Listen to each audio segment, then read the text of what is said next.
कृष्ण भक्ति में लीन रहने वाली मीराबाई के जीवन में भक्ति के अलावा किसी को स्थान प्राप्त नहीं था। मीरा के जीवन का एकमात्र लक्ष्य था अपने कृष्ण को याद करना, उन्हें प्रेम करना, उन्हीं से सुख दुख कहना। उन्होंने श्री कृष्ण को ही अपना सब कुछ मान लिया था। मीरा का जन्म सन 1498 में राजस्थान के कुड़की नामक गांव में हुआ था। उनकी प्रमुख रचनाएं हैं मीरा पदावली और नरसी जी का मायरा। सन 1546 में उनकी मृत्यु हो गई थी। संत कवि रविदास उनके गुरु माने जाते हैं। बचपन से ही उनके मन में कृष्ण भक्ति की भावना जन्म ले चुकी थी, इसलिए वे कृष्ण को ही अपना पति मानती रही। जीवन के अंतिम दिनों में वे द्वारिका चली गई। माना जाता है कि वहीं रणछोड़ दास जी की मंदिर की मूर्ति में वे समाहित हो गई। उन्होंने सामाजिक बंधनों का हमेशा विरोध किया, पर्दा प्रथा का भी पालन नहीं किया और मंदिर में सार्वजनिक रूप से नाचने गाने में कभी हिचक महसूस नहीं की। वे मानती थी कि सत्संग से ही ज्ञान प्राप्त होता है और ज्ञान से मुक्ति मिलती है। संसार की निंदा उनको अपने पथ से विचलित नहीं कर पाई। उस युग में जहाँ रूढ़ियों से ग्रस्त समाज का दबदबा था, वहाँ मीरा स्त्री मुक्ति की आवाज़ बनकर उभरी। मीरा की कविता में प्रेम की गंभीर अभिव्यंजना है, उसमें विरह की वेदना है और मिलन का उल्लास भी है। मीरा की कविता का प्रधान गुण है सादगी और सरलता। उनकी भाषा मूल रूप से राजस्थानी है, लेकिन कहीं कहीं ब्रज भाषा का प्रभाव भी है। कृष्ण के प्रेम की दीवानी मीरा पर सूफियों के प्रभाव को भी देखा जा सकता है। मीरा की कविता के मूल में दर्द है। वे बार बार कहती हैं कि कोई मेरे दर्द को नहीं पहचानता। यहाँ दिए गए पहले पद में मीरा ने श्री कृष्ण से अपनी अनन्यता व्यक्त की है और व्यर्थ के कार्यों में व्यस्त रहने वाले लोगों के प्रति दुख प्रकट किया है। दूसरे पद में प्रेम रस में डूबी हुई मीरा सभी रीति रिवाजों और बंधनों से मुक्त होने और गिरिधर के स्नेह के कारण अमर होने की बात कर रही है। ये दोनों पद नरोत्तम दास स्वामी द्वारा संकलित मीरा मुक्तावली से लिए गए हैं। आइए अब करते हैं मीरा के पदों की व्याख्या। पहले पद में मीरा कहती है, मेरे तो गिरधर गोपाल दूसरो न कोई। गिरधर यानी गिरि को धारण करने वाले, पर्वत को हाथ पर उठाने वाले, गोपाल यानी गौओं को पालने वाले। मीरा कहती है कि मेरे तो सिर्फ गिरधर गोपाल ही हैं, दूसरा कोई नहीं है। जाके सिर मोर मुकुट मेरो पति सोई। जिसके सिर पर मोर मुकुट सजा हुआ है वही श्री कृष्ण मेरे पति हैं। छाड़ी दई कुल की कानी कहा करी है कोई। छाड़ी दई यानी छोड़ दी, कुल की कानी अर्थात कुल की मर्यादा। मैंने श्री कृष्ण के प्रेम में कुल की मर्यादा को भी छोड़ दिया है, अब मेरा कोई क्या करेगा। संतन ढिग बैठी बैठी लोक लाज खोई। ढिग यानी पास बैठना। मीरा कहती है कि मैंने संसार की मर्यादा को अर्थात लोक लाज को छोड़ दिया है और संतों के पास बैठ बैठकर श्री कृष्ण के भजन करती रहती हूँ। पहले पद में मीरा आगे कहती हैं, आंसुअन जल सींची सींची प्रेम बेली बोई। कि मैंने अपने आंसुओं के जल से सींच सींच कर श्री कृष्ण के प्रेम रूपी बेल बोई है। अब त बेली फैली गई आनंद फल होई। अब तो ये बेल बहुत फैल गई है और इस पर आनंद रूपी फल लगने लगे हैं। दूध की मथनियाँ बड़े प्रेम से बिलोई। दधी मथी गृथ काढ़ी लियो डारी दई छोई। मथनिया यानी मधानी, जिसके द्वारा दही को बिलोकर लस्सी और मक्खन को अलग किया जाता है। मीरा कहती है कि मैंने दूध को मधानी से बड़े प्रेम से बिलो दिया है। दधी मथी घृत काढ़ी लियो, दही को मथ कर मैंने प्रेम और भक्ति रूपी घी निकाल लिया है।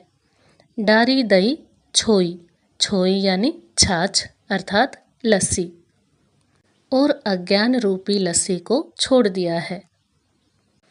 भगत देखी राजी हुई, जगत देखी रोई।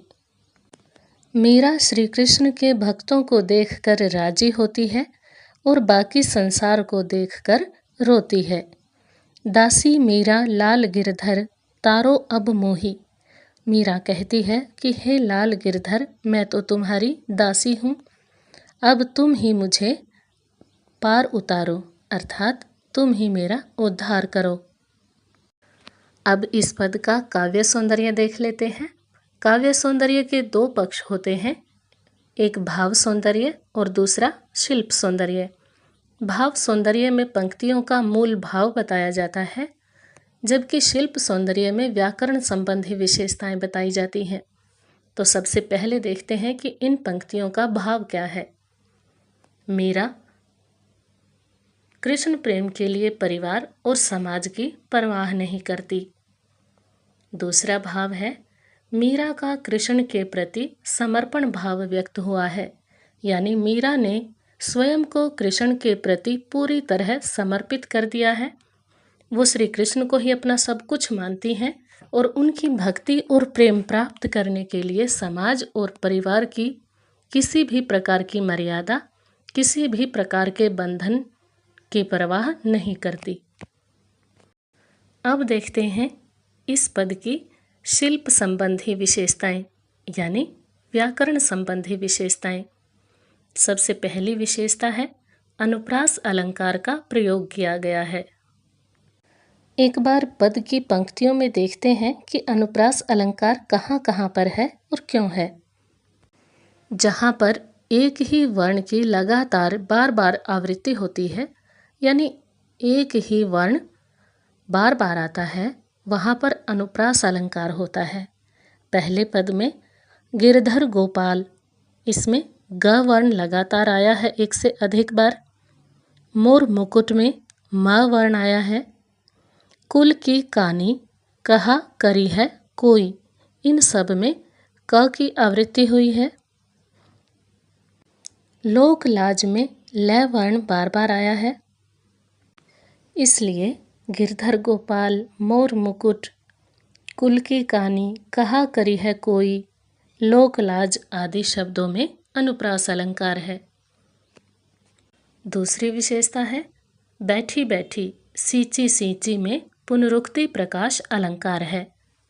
पुनरुक्ति अर्थात दोबारा कही गई बात, अर्थात जहाँ एक ही शब्द को दो बार कहा जाए और दोनों बार वही अर्थ हो, वहाँ पर पुनरुक्ति प्रकाश अलंकार होता है। इसलिए बैठी बैठी और सींची सींची में पुनरुक्ति प्रकाश अलंकार है। तीसरी विशेषता, मोर मुकुट अर्थात मोर पंख रूपी मुकुट। प्रेम बेली अर्थात प्रेम रूपी बेल। आनंद फल अर्थात आनंद रूपी फल, इन सब में रूपक अलंकार है। चौथी विशेषता, मीरा की भक्ति में माधुर्य गुण है, यानी प्रेम की भावना की भक्ति है। पांचवी विशेषता, राजस्थानी मिश्रित ब्रज भाषा का सुंदर प्रयोग हुआ है। हमने पहले भी पढ़ा था कि मूल रूप से तो मीरा की भाषा राजस्थानी है, लेकिन उसमें ब्रज भाषा भी मिली हुई है, ब्रज भाषा के शब्दों का भी प्रयोग है। छठी विशेषता, श्रृंगार रस तथा भक्ति रस की प्रधानता है। श्रृंगार रस वहाँ होता है जहाँ प्रेम की अभिव्यक्ति होती है। मीरा का श्री कृष्ण के प्रति पति पत्नी या प्रेमी प्रेमिका का प्रेम है, इसलिए यहाँ पर श्रृंगार रस है, और वो श्री कृष्ण को अपना सब कुछ मानती हैं, उनकी भक्ति करती हैं, इसलिए यहाँ पर भक्ति रस भी है। सातवीं विशेषता है, मीरा के पदों में संगीतात्मकता है और गेयता है, अर्थात मीरा के पद राग रागनियों पर आधारित हैं, इन्हें आसानी से गाया जा सकता है। दूसरे पद में मीरा कहती है, पग घुंघरू बांधी मीरा नाची। अर्थात मीरा तो अपने पैरों में घुंघरू बांधकर भगवान श्री कृष्ण के सामने नाचती है। मैं तो मेरे नारायण सूं, आप ही हो गई साची। मैं तो मेरे नारायण के कारण अपने आप ही सच्ची हो गई हूँ। लोग कहें मीरा भई बावरी। इस आचरण को देखकर लोग मीरा को बावली कहने लगे हैं। न्यात कहे कुलनासी, और परिवार के लोग कहते हैं कि मीरा तो कुल का नाश करने वाली है। विष का प्याला राणा भेजा, पीवत मीरा हांसी। कृष्ण के प्रति प्रेम को देखकर राणा ने मीरा को मारने के लिए विष का प्याला भेजा, लेकिन मीरा ने उसे हंसते हंसते पी लिया और वह विष भी उसका कुछ नहीं बिगाड़ सका। मीरा के प्रभु गिरधर नागर, सहज मिले अविनाशी। मीरा कहती है कि मेरे प्रभु गिरधर तो बहुत चतुर हैं, वो अविनाशी हैं और वो प्रेम और भक्ति के कारण सहज ही प्राप्त हो जाते हैं। अब दूसरे पद के काव्य सौंदर्य में सबसे पहले देखते हैं भाव संबंधी विशेषताएं, यानी भाव पक्ष। कृष्ण के प्रति मीरा का अटूट प्रेम व्यक्त हुआ है, यानी कोई भी बाधा, किसी भी प्रकार का व्यवधान मीरा का श्री कृष्ण के प्रति प्रेम को नहीं तोड़ सकता। दूसरा, मीरा पर हुए अत्याचारों का आभास होता है। समाज ने, परिवार ने मीरा पर जो अत्याचार किए उन सब का पता चलता है। अब देखते हैं दूसरे पद की शिल्प अर्थात व्याकरण संबंधी विशेषताएं। पहली विशेषता है अनुप्रास अलंकार का प्रयोग किया गया है। अनुप्रास अलंकार पद की पंक्तियों के अंत में है। दूसरी विशेषता, मीरा की भक्ति में माधुर्य गुण है, यानी प्रेम और दाम्पत्य भाव की भक्ति है। तीसरी विशेषता, राजस्थानी मिश्रित ब्रज भाषा का सुंदर प्रयोग है। चौथी विशेषता, श्रृंगार रस तथा भक्ति रस की प्रधानता है। पांचवी विशेषता, मीरा के पदों में संगीतात्मकता और गेयता है।